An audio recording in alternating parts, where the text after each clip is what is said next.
Yang saya tidak puas hati, Doktor, ialah seringkali mereka tekankan Sabah negeri miskin, Sabah negeri miskin, Sabah negeri miskin. Dia orang tahu Sabah negeri miskin. Kalau kau tahu sekedar miskin, maka bantulah orang Sabah. Ini kasih malu kita. Pada masa yang sama peruntukan yang begitu banyak dikasih saja 6,6 bilion berbanding dengan dia punya berapa lah ini. Itu lebuh raya daripada utara selatan sudah dibuat. Kita punya lebuh raya, pergi Sandakan, pergi Tawau, sampai sekarang masih berlubang-lubang lagi. Apa ini? Tolonglah Putrajaya, Perdana Menteri ke-10 ini, tolonglah, jangan lagi retorik, jangan lagi janji-janji, tunaikan itu janji.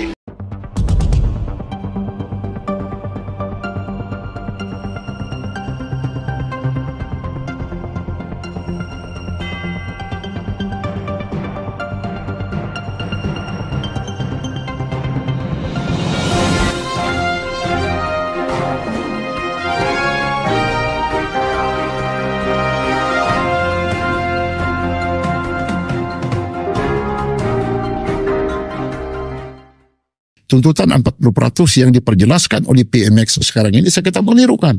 Karena 40% tidak dijelaskan, yang disebut bahwa ada 16 bilion. Jadi barangkali saya berhak untuk tanya. Kalau misal kata 16 bilion itu adalah untuk peruntukan, umpamanya macam peruntukan untuk budget, pasal education, pasal pertahanan, pasal infrastruktur, bagi tahu begitu.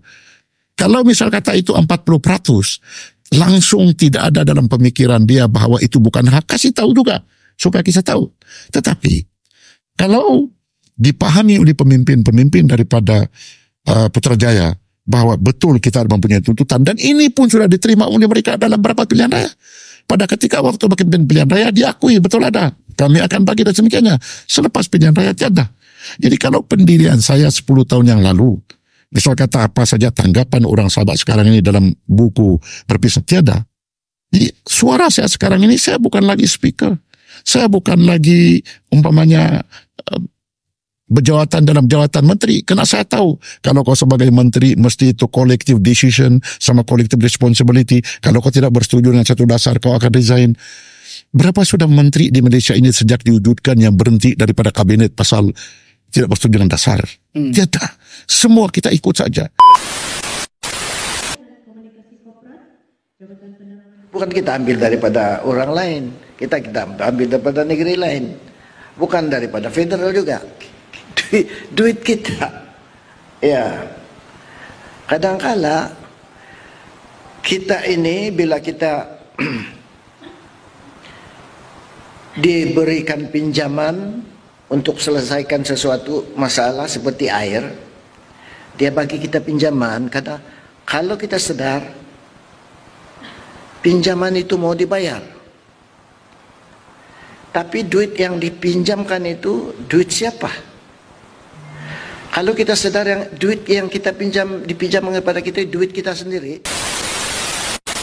Sudah 8 kali kita minta data untuk membeli, kita menentukan jumlah yang patut kita tuntut daripada kerajaan persekutuan. Jadi kita tidak mau yang kita menerima pembayaran interim saja. So far what we have been receiving, walaupun dia sudah meningkat to 600, tapi this is only an interim payment. Menunggu keputusan untuk finalize what is 40%. So I'm confident that we will get somewhere and get it resolved. Sebab inilah yang rakyat tunggu-tunggu. Kenapa? Sebab ini adalah nadi pembangunan kita. We get that, we can develop the state faster, solve our problem more efficiently dan effectively because we have the means to do it.